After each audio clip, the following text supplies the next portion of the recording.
ஓம் சாந்தி 1-2-2025 காலை முரளி பாப்தாதா மதுபன்.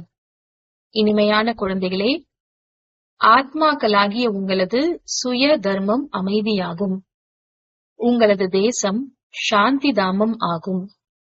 ஆத்மாக்களாகி நீங்கள் சாந்த சொரூபமானவர்கள்.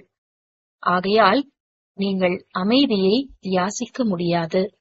கேள்வி: உங்களது யோக பலம் என்ன அதிசயம் செய்கிறது? பதில்: யோக பலத்தின் மூலம் நீங்கள் முழு உலகையும் தூய்மையாக ஆக்குகிறீர்கள்.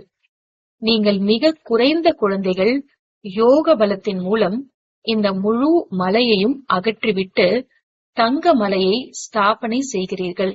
5 தத்துவங்களும் சத்தோ பிரதானமாக ஆகிவிடுகிறது. நல்ல பழங்களை கொடுக்கும். சத்தோ பிரதான தத்துவத்தின் மூலம் இந்த சரீரமும் சத்தோ பிரதானமாக இருக்கும். அங்கிருக்கும் பழங்கள் பெரியதாகவும் மிக மிக சுவையானதாகவும் இருக்கும். ஓம் சாந்தி. எப்பொழுது ஓம் சாந்தி என்று கூறப்படுகிறதோ அப்பொழுது மிகுந்த குஷி ஏற்பட வேண்டும். ஏனெனில் உண்மையில் ஆத்மாவானது சாந்தி சொரூபமானது ஆகும். அதன் சுய தர்மமே அமைதியாகும். இதை பற்றி சந்நியாசிகளும் கூறுகின்றனர். அமைதி என்ற மாலை உங்களது கழுத்தில் இருக்கிறது. அமைதியை எங்கு வெளியில் தேடுகிறீர்கள்? ஆத்மா இயற்கையாகவே சாந்த சுரூபமானது. இந்த சரீரத்தில் நடிப்பு நடிக்க வரவேண்டியிருக்கிறது. ஆத்மா சதா சாந்தமாக இருந்தால் பிறகு காரியங்கள் எப்படி செய்யும்? காரியங்கள் செய்தே ஆக வேண்டும். ஆம், சாந்தி தாமத்தில் ஆத்மாக்கள் சாந்தியாக இருக்கும். அங்கு ஷரீரம் கிடையாது. ஆனால் இதை எந்த சந்நியாசி போன்றவர்களும் புரிந்து கொள்வது கிடையாது. நான் ஆத்மா, சாந்தி தாமம் நமது தேசமாகும். பிறகு நான் ஆத்மா சாந்தி தாமத்தில் வசிக்கக்கூடியவன். குழந்தைகளுக்கு புரிய வைக்கப்படுகிறது. சாந்தி தாமம் நமது தேசமாகும். பிறகு நாம் சுகதாமத்திற்கு வந்து நடிப்பை நடிக்கின்றோம். பிறகு ராவண ராஜ்யத்தில் துக்கம் ஏற்படுகிறது. இது 84 பிறவிகளின் கதையாகும். பகவானின் மகா வாக்கியம் அர்ஜுனனுக்காக இருக்கிறதல்லவா? நீ உனது ஜென்மங்களை பற்றி அறியவில்லை. ஒருவரை மட்டும் ஏன் கூறுகிறார்கள்? ஏனெனில் ஒருவருக்குதான் உத்திரவாதம் கொடுக்கலாம். இந்த ராதே கிருஷ்ணருக்கு உத்திரவாதம் இருக்கிறதல்லவா? ஆக இவர்களுக்குதான் கூறுகிறார். இதை தந்தையும் அறிவார், குழந்தைகளும் அறிவீர்கள். அனைத்து குழந்தைகளும் 84 பிறவிகள் எடுக்கக்கூடியவர்கள் கிடையாது. சிலர் இடையில் வருவர், சிலர் கடைசியில் வருவர்.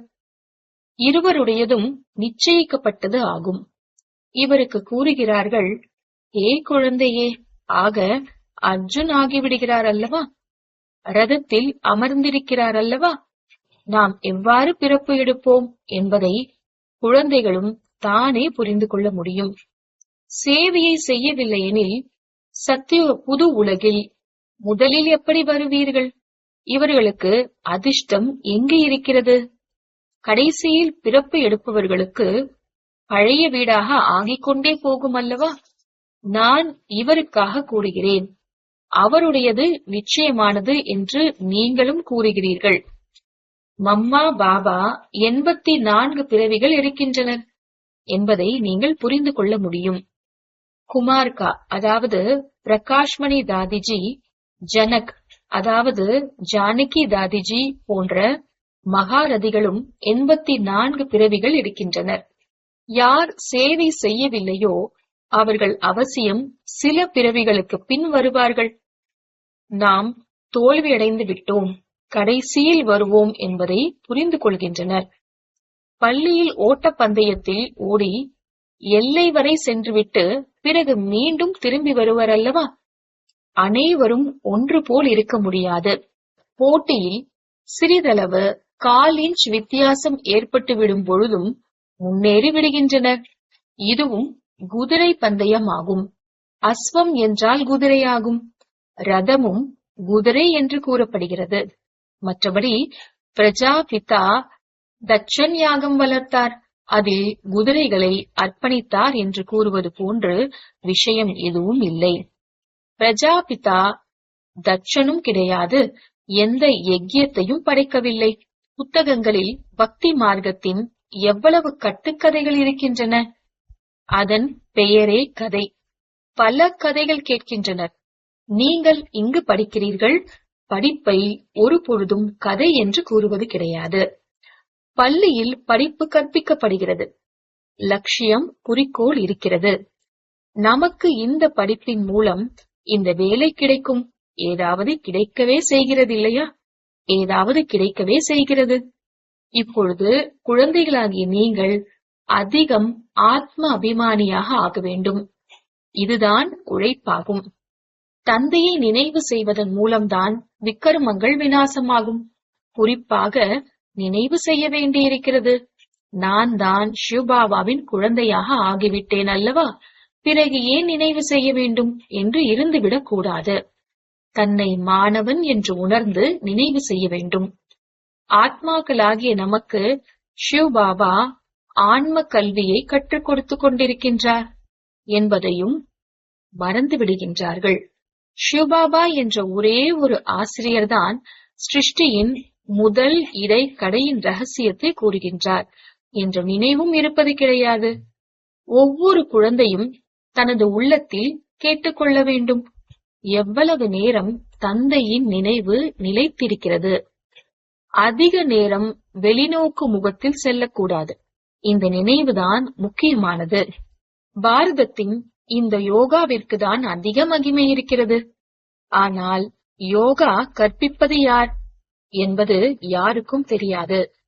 கீதையில் கிருஷ்ணரின் பெயர் வைத்துவிட்டனர். இப்பொழுது கிருஷ்ணரை நினைவு செய்வதன் மூலம் ஒரு பாவமும் கூட அழியாது. ஏனெனில் அவர் ஷரீரதாரியாவார். 5 தத்துவங்களால் ஆக்கப்பட்டிருக்கிறது. அதை நினைவு செய்வது என்பது மண்ணை நினைவு செய்வது போன்றதாகும். 5 தத்துவங்களை நினைவு செய்வதாகும். சிவபாபா அஷரீரியாக இருக்கின்றார். அதனால்தான் அஷரீரி ஆகுங்கள், தந்தையாகிய என்னை நினைவு செய்யுங்கள் என்று கூறுகின்றார். ஹே பதீத பாவனே என்று கூறுகிறீர்கள் எனில் அவர் ஒருவர் ஆகிவிடுகின்றார் அல்லவா? கீதையின் பகவான் யார் என்று யுக்தியாக கேட்க வேண்டும். படைக்கக்கூடிய பகவான் ஒரே ஒருவராக தான் இருக்க முடியும். ஒருவேளை மனிதன் தன்னை பகவான் என்று கூறிக்கொண்டாலும் நீங்கள் அனைவரும் என்னுடைய குழந்தைகள் என்று ஒருபொழுதும் கூற மாட்டார். ஒருவேளை மனிதன் தன்னை பகவான் என்று கூறிக்கொண்டாலும் நீங்கள் அனைவரும் என்னுடைய குழந்தை என்று ஒருபொழுதும் கூற மாட்டார். அப்படியே நடக்கட்டும், ததாஸ்து, அல்லது ஈஸ்வரன் சர்வவியாபி என்றுதான் கூறுவார். நானும் பகவான் தான், நீங்களும் பகவான் தான். எங்கு பார்த்தாலும் நீயாக தான் தென்படுகின்றாய். கல்லும் நீதான் என்று கூறிவிடுகின்றனர். நீங்கள் என்னுடைய குழந்தைகள் என்று கூற முடியாது. இவ்வாறு தந்தைதான் கூறுகின்றார், ஏ என்னுடைய செல்லமான ஆன்மீக குழந்தைகளே. இவ்வாறு வேறு யாருமே கூற முடியாது. முஸ்லிம்களை யாராவது என்னுடைய செல்லமான குழந்தைகளே என்று கூறினால் அடித்து விடுவர். இவ்வாறு ஒரே ஒரு பரலோகிக தந்தை மட்டுமே கூற முடியும். வேறு யாரும் சிருஷ்டியின் முதல் இடை கடையின் ஞானத்தை கொடுக்க முடியாது. நிராகார தந்தையை தவிர வேறு யாருமே 84 பிறவியின் ரகசியத்தை புரிய வைக்க முடியாது. அவரது உண்மையான பெயர் சிவன்.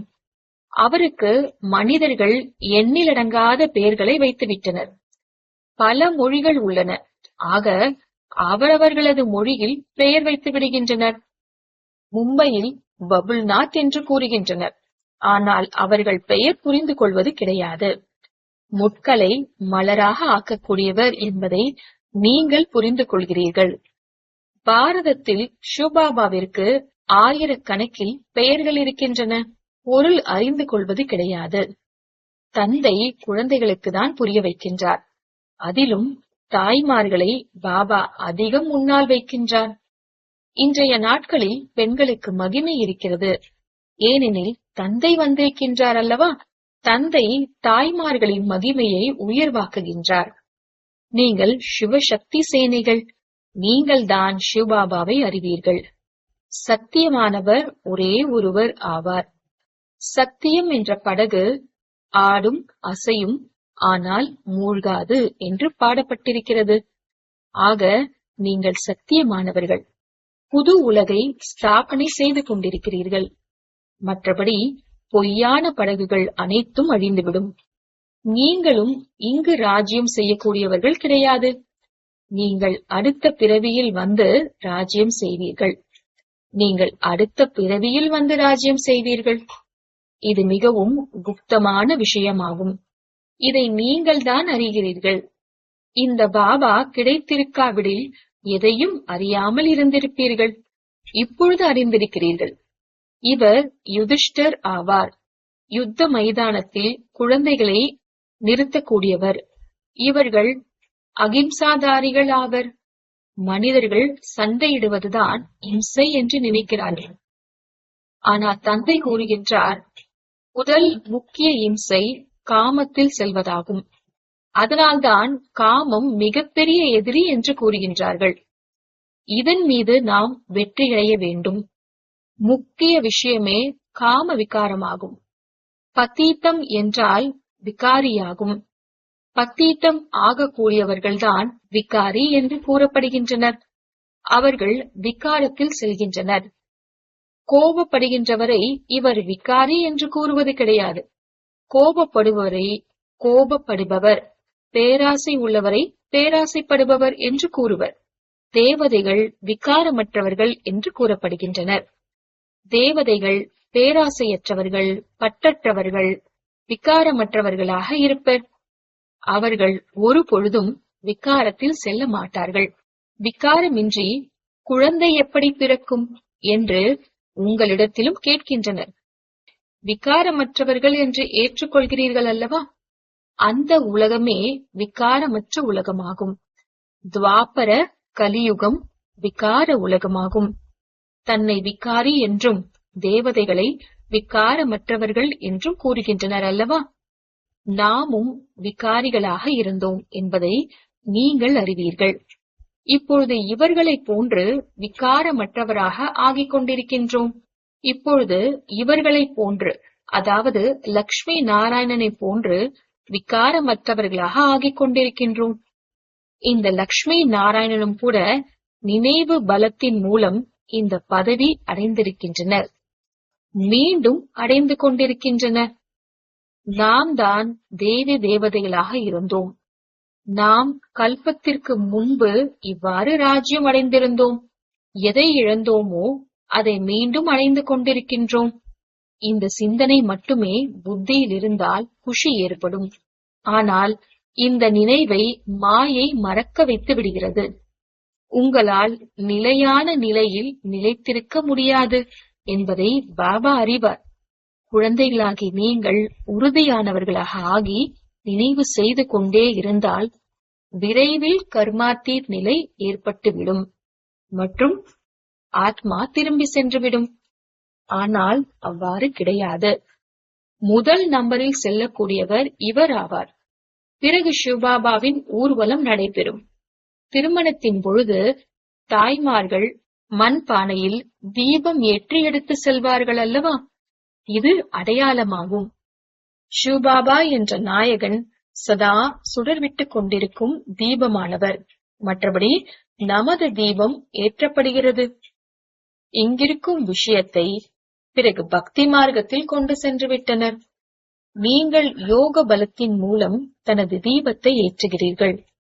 யோகா மூலம் நீங்கள் தூய்மையாக ஆகிறீர்கள். ஞானத்தின் மூலம் செல்வம் கிடைக்கிறது. படிப்புதான் வருமானத்திற்கு வழி என்று கூறப்படுகிறது அல்லவா? யோக பலத்தின் மூலம் நீங்கள் பொதுவாக முழு உலகையும், குறிப்பாக பாரதத்தை தூய்மையாக ஆக்குகிறீர்கள். இதில் கன்னிகைகள் மிகவும் நன்றாக உதவியாளர்களாக ஆக முடியும். சேவை செய்து உயர்ந்த பதவி அடைய வேண்டும். வாழ்க்கையை வைரம் போன்று ஆக்கிக் கொள்ள வேண்டும். குறைந்தது கிடையாது. தாய் தந்தையை பின்பற்றுங்கள் என்று கூறப்படுகிறது. தாய், தந்தை மற்றும் நெருக்கமான சகோதர சகோதரிகளை பாருங்கள். குழந்தைகளாகிய நீங்கள் கண்காட்சிகளிலும் புரிய வைக்க முடியும். உங்களுக்கு 2 தந்தைகள் உள்ளனர், லௌகீகம் மற்றும் பரலோகிக்கம். இதில் உயர்ந்தவர் யார்? உயர்ந்தவர் கண்டிப்பாக எல்லையற்ற தந்தையாவார் அல்லவா? ஆஸ்தி அவரிடமிருந்து அடைய வேண்டும். இப்பொழுது ஆஸ்தியை கொடுத்து கொண்டிருக்கின்றார். உலகத்திற்கு எஜமானனாக ஆக்கிக் கொண்டிருக்கின்றார். பகவானின் மகா வாக்கியம், உங்களுக்கு ராஜயோகம் கற்பிக்கின்றேன். பிறகு நீங்கள் அடுத்த பிறவியில் உலகத்திற்கு எஜமானர்களாக ஆவீர்கள். தந்தை ஒவ்வொரு கல்பத்திலும் பாரதத்தில் வந்து பாரதத்தை மிகவும் செல்வந்த தேசமாக ஆக்குகின்றார். நீங்கள் இந்த படிப்பின் மூலம் உலகத்திற்கு எஜமானர்களாக ஆகிறீர்கள். அந்த படிப்பின் மூலம் என்ன கிடைக்கும்? இங்கு நீங்கள் 21 பிறவிக்கு வைரம் போன்று ஆகின்றீர்கள். அந்த படிப்பில் இரவு பகல் வித்தியாசம் இருக்கிறது. இங்கு தந்தை, ஆசிரியர், குரு ஒரே ஒருவர்தான். ஆக தந்தையின் ஆஸ்தி, ஆசிரியரின் ஆஸ்தி மற்றும் குருவின் ஆஸ்தி அனைத்தையும் கொடுக்கின்றார். தேக சகிதமாக அனைத்தையும் மறக்க வேண்டும் என்று தந்தை இப்பொழுது கூறுகின்றார். நீங்கள் இறந்துவிட்டால் உலகம் இறந்துவிடும். தந்தையின் தத்தெடுக்கப்பட்ட குழந்தைகளாக ஆகிவிட்ட பின்பு வேறு யாரை நினைவு செய்வீர்கள்? மற்றவர்களை பார்த்தாலும் பார்க்காதது போன்று இருங்கள். நடிப்பை நடிப்பதற்கு வந்தாலும் இப்பொழுது நாம் வீட்டிற்கு செல்ல வேண்டும், பிறகு இங்கு வந்து நடிப்பை நடிக்க வேண்டும் என்பது புத்தியில் இருக்கிறது. இது புத்தியில் இருந்தாலே அதிக குஷி ஏற்படும். குழந்தைகள் தேக உணர்வை விட்டுவிட வேண்டும். இந்த பழைய பொருளை இங்கு விட்டுவிட வேண்டும். இப்பொழுது திரும்ப செல்ல வேண்டும். நாடகம் முடிவடைகிறது. பழைய உலகம் எரிய ஆரம்பித்து விட்டது. குருடரின் வம்சம் குருடர்களாக அஞ்ஞான நித்திரையில் தூங்கிக் கொண்டிருக்கின்றனர். இவர்கள் தூங்கிக் கொண்டிருக்கும் மனிதர்களை காண்பித்திருக்கின்றனர் என்று மனிதர்கள் நினைப்பர். ஆனால் இது அஞ்ஞான நித்திரையின் விஷயமாகும். இதிலிருந்து நீங்கள் எழுப்புகிறீர்கள். ஞானம் என்றால் பகல், சத்யுகமாகும். அஞ்ஞானம் என்றால் இரவு, கலியுகமாகும். இது மிகவும் புரிந்து கொள்ள வேண்டிய விஷயமாகும். கன்யாவிற்கு திருமணம் ஆகிவிட்டால் அவருக்கு தாய், தந்தை, மாமியார், மாமனார் போன்றவர்களின் நினைவும் வரும். அவர்களை மறக்க வேண்டியிருக்கும். இப்படி கூட ஜோடியாக வாழ்கின்றனர். அவர்கள் சந்நியாசிகளுக்கும் கூறுகின்றனர், நாங்கள் கணவன் மனைவியாக இருந்தாலும் ஒரு பொழுதும் விகாரத்தில் செல்வது கிடையாது. ஞான அம்பு நடுவில் இருக்கிறது. தூய்மையாக இருங்கள் என்பதுதான் தந்தையின் கட்டளையாகும். ரமேஷ், உஷாவை பாருங்கள். ஒரு பொழுதும் பதீத்தமாகவில்லை. ஒருவேளை நாம் பதீத்தம் ஆகிவிட்டால் 21 பிறவிக்கான ராஜ்யம் அழிந்துவிடும், திவால் ஆகிவிடுவோம் என்ற பயம் இருக்கிறது. கந்தர்வ விவாகம் என்ற பெயர் இருக்கிறதல்லவா? இதில் சிலர் தோல்வி அடைந்து விடுகின்றனர். தூய்மையாக இருப்பதனால் பதவி மிகவும் உயர்ந்ததாக கிடைக்கும் என்பதை நீங்கள் அறிவீர்கள். ஒரே ஒரு பிறவிக்கு தூய்மையாக ஆக வேண்டும். யோக பலத்தின் மூலம் கர்மேந்திரியங்கள் மீது கட்டுப்பாடு வந்துவிடுகிறது. யோக பலத்தின் மூலம் நீங்கள் முழு உலகையும் தூய்மையாக ஆக்குகிறீர்கள். மிக குறைந்த குழந்தைகளாகிய நீங்கள் யோக பலத்தின் மூலம் இந்த முழு மலையையும் நீக்கி தங்க மலையை ஸ்தாபனை செய்கிறீர்கள். மனிதர்கள் இதை புரிந்து கொள்வது கிடையாது. அவர்கள் கோவர்த்தன மலையை சுற்றி கொண்டிருக்கின்றனர். தந்தை வந்துதான் இந்த முழு உலகையும் தங்க யுகமாக ஆக்குகின்றார். அதற்காக இமயமலை தங்கம் போன்று ஆகிவிடும் என்பது கிடையாது. அங்கு தங்க களஞ்சியம் நிறைந்து இருக்கும். 5 தத்துவங்கள் சத்தோ பிரதானமாக இருக்கும். நல்ல பழங்களை கொடுக்கும். சத்தோ பிரதான தத்துவத்தால் இந்த ஷரீரமும் சத்தோ பிரதானமாக இருக்கும். அங்கிருக்கும் பழங்களும் மிக பெரியதாக சுவையானதாக இருக்கும். பெயரே ஸ்வர்க்கமாகும். ஆக தன்னை ஆத்மா என்று உணர்ந்து தந்தையை நினைவு செய்தால்தான் விக்கர்மங்கள் நீங்கும். தேக அபிமானத்தில் வருவதன் மூலம்தான் விக்கர்மத்தின் சேஷ்டை ஏற்படுகிறது. யோகி ஒரு பொழுதும் விக்கர்மத்தில் செல்ல மாட்டார். ஞான பலம் இருக்கவே செய்கிறது. ஆனால் யோகியாக இல்லையெனில் கீழே விழுந்து விடுவீர்கள். முயற்சி பெரியதா அல்லது பிராப்தி பெரியதா என்று கேட்கப்படுகிறது. முயற்சிதான் பெரியது என்று கூறுகிறோம். அதே போன்று இதில் பெரியது யோகா ஆகும். யோகா மூலம்தான் பத்தீத்தத்தில் இருந்து பாவனமாக ஆகிறீர்கள். நாம் எல்லையற்ற தந்தையிடத்தில் படிக்கின்றோம் என்று இப்பொழுது குழந்தைகளாகி நீங்கள் கூறுகிறீர்கள். மனிதர்களிடத்தில் படிப்பதால் என்ன கிடைக்கும்? மாதத்திற்கு என்ன வருமானம் கிடைக்கும்? இந்த ஒவ்வொரு ரத்தினத்தையும் நீங்கள் தாரணை செய்கிறீர்கள். இது ₹1,00,000 சமமாகும். அங்கு, அதாவது ஸ்வர்க்கத்தில் பணத்தை கணக்கிடுவது கிடையாது. அளவற்ற செல்வம் இருக்கும். அனைவருக்கும் அவரவருக்கென்று களஞ்சியங்கள் இருக்கும். நான் உங்களுக்கு ராஜயோகம் கற்பிக்கின்றேன் என்று இப்பொழுது தந்தை உங்களுக்கு கூறுகின்றார். இதுதான் லட்சியம், குறிக்கோள் ஆகும். முயற்சி செய்து உயர்ந்த நிலை அடைய வேண்டும். ராஜ்யம் ஸ்தாபனையாகிக் கொண்டிருக்கிறது. இந்த லக்ஷ்மி நாராயணன் எப்படி பிராப்தி அடைந்தனர்? இவர்கள் பிராப்தியை அறிந்து கொண்ட பின்பு வேறு என்ன வேண்டும்? கல்பத்திற்கு பின் 5 ஆண்டிற்கு பிறகு தந்தை வருகின்றார் என்பதை நீங்கள் அறிவீர்கள். வந்து பாரதத்தை ஸ்வர்க்கமாக ஆக்குகின்றார். ஆக குழந்தைகளுக்கு சேவை செய்ய வேண்டும் என்ற ஆர்வம் இருக்க வேண்டும். எதுவரை யாருக்கும் வழிகாட்டவில்லையோ உணவு சாப்பிட மாட்டேன். இந்த அளவிற்கு ஆர்வம், உற்சாகம் இருக்கும் பொழுதுதான் உயர்ந்த பதவியை அடைய முடியும். நல்லது.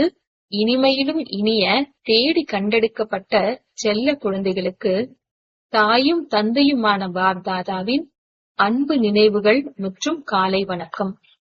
ஆன்மீக குழந்தைகளுக்கு ஆன்மீக தந்தையின் நமஸ்தே. ஆன்மீக தந்தைக்கு ஆன்மீக குழந்தைகளின் நமஸ்தே. தாரணைக்கான முக்கிய சாரம். முதலாவது, ஈஸ்வரிய சேவை செய்து தனது வாழ்க்கையை 21 பிறவிக்கு வைரம் போன்று ஆக்கிக் கொள்ள வேண்டும். தாய் தந்தை மற்றும் பாபாவிற்கு நெருக்கத்தில் உள்ள மூத்த சகோதர சகோதரிகளை மட்டுமே பின்பற்ற வேண்டும். இரண்டாவது, கர்மாத்தீத் நிலை அடைவதற்காக தேக சகிதமாக அனைத்தையும் மறக்க வேண்டும். தனது நினைவை ஆடாது மற்றும் நிலையானதாக ஆக்கிக் கொள்ள வேண்டும். தேவதைகளைப் போன்று பேராசையற்றவர்களாக, பற்றற்றவர்களாக, விக்காரமற்றவர்களாக ஆக வேண்டும். வரதானம். துடித்துக் கொண்டிருக்கும் ஆத்மாக்களுக்கு ஒரு நொடியில் கதி சத்கதி கொடுக்கக்கூடிய மாஸ்டர் வள்ளல் ஆகுக. துடித்துக் கொண்டிருக்கும் ஆத்மாக்களுக்கு ஒரு நொடியில் கதி சத்கதி கொடுக்கக்கூடிய மாஸ்டர் வள்ளல் ஆகுக. விளக்கம். எவ்வாறு யாருக்கும் எந்த கஷ்டமும் ஏற்பட்டுவிடக் கூடாது என்று ஸ்தூல சீசனுக்காக ஏற்பாடு செய்கிறார்களோ, சேவாதாரிகள், பொருட்கள் ஆகிய அனைத்தையும் தயார் செய்கிறார்களோ, அது போன்றே இப்பொழுது அனைத்து ஆத்மாக்களுக்கும் கதி சத்கதியை கொடுப்பதற்காக இறுதி சீசன் வரப்போகிறது. துடித்துக் கொண்டிருக்கும் ஆத்மாக்கள் வரிசையில் நிற்பதற்கான கஷ்டத்தை கொடுக்கக்கூடாது. வரவேண்டும் மற்றும் பெற்றுக்கொண்டு செல்ல வேண்டும். இதற்காக எவர் ரெடி ஆகுங்கள். புருஷார்த்தியாக வாழ்வதை விட மேலாக இப்பொழுது வள்ளல் தன்மையின் ஸ்திதியில் இருங்கள். ஒவ்வொரு எண்ணம், ஒவ்வொரு நொடியில் மாஸ்டர் வள்ளலாகி நடங்கள். மாஸ்டர் வள்ளலாகி இருங்கள். ஸ்லோகன். இறைவனை புத்தியில் நிறைத்து வைத்துக் கொண்டீர்கள் என்றால் அனைத்து பிராப்திகளும் வந்தேன் எனது பிரபுவே என்று வந்துவிடும். இறைவனை புத்தியில் நிறைத்து வைத்துக் கொண்டீர்கள் என்றால் அனைத்து பிராப்திகளும் வந்தேன் எனது பிரபுவே என்று வந்துவிடும். ஓம் சாந்தி.